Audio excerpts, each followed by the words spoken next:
An investigation into a mysterious set of symptoms that were said to affect US diplomats, spies and other employees in US embassies and missions around the world has come to a conclusion.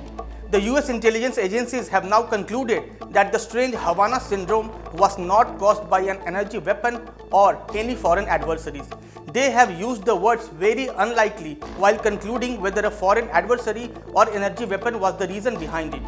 The unclassified version of the report was released on Wednesday by the House Intelligence Committee.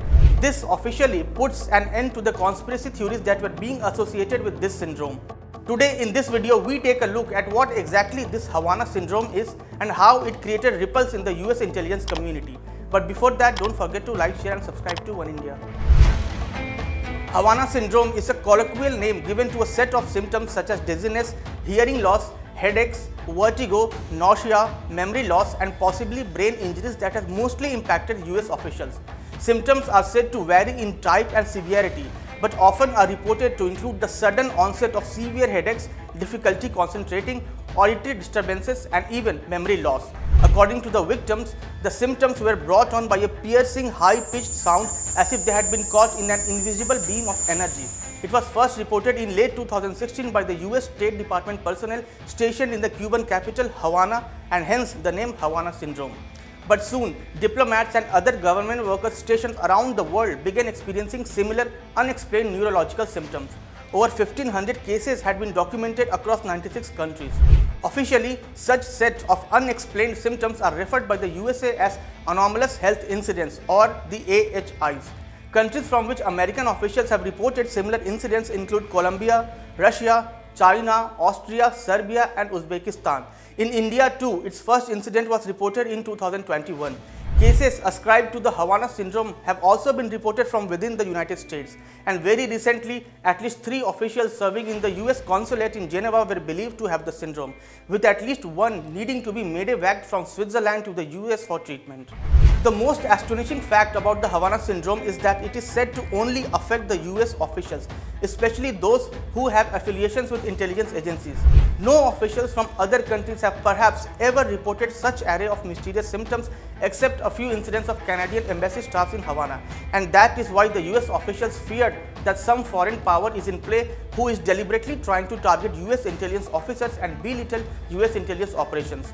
So, after an investigation, the US National Academies found that the most plausible explanation was that the US officials were being attacked by directed pulsed radio frequency energy, which in other words mean microwave attacks.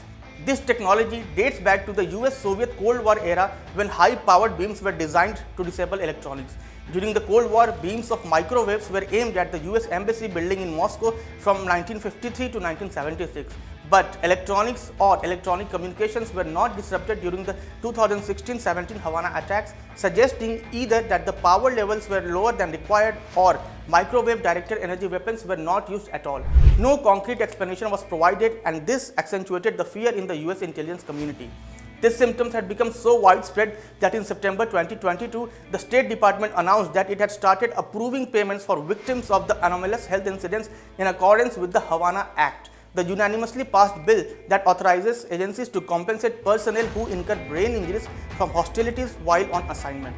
But now, a recent report that reviewed Havana Syndrome by the US intelligence community has found it very unlikely that a foreign adversary or energy weapon is behind it. Of the 7 intelligence agencies that undertook this investigation, 5 have determined that available intelligence consistently points against the involvement of US adversaries in causing the reported incidents. Those 5 agencies deemed foreign adversary involvement very unlikely. One agency considered it unlikely and one declined to state a conclusion.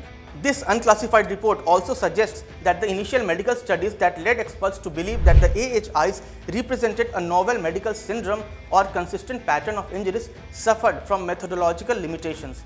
3 agencies have high confidence in this assessment, 3 have moderate confidence and 1 has very low confidence.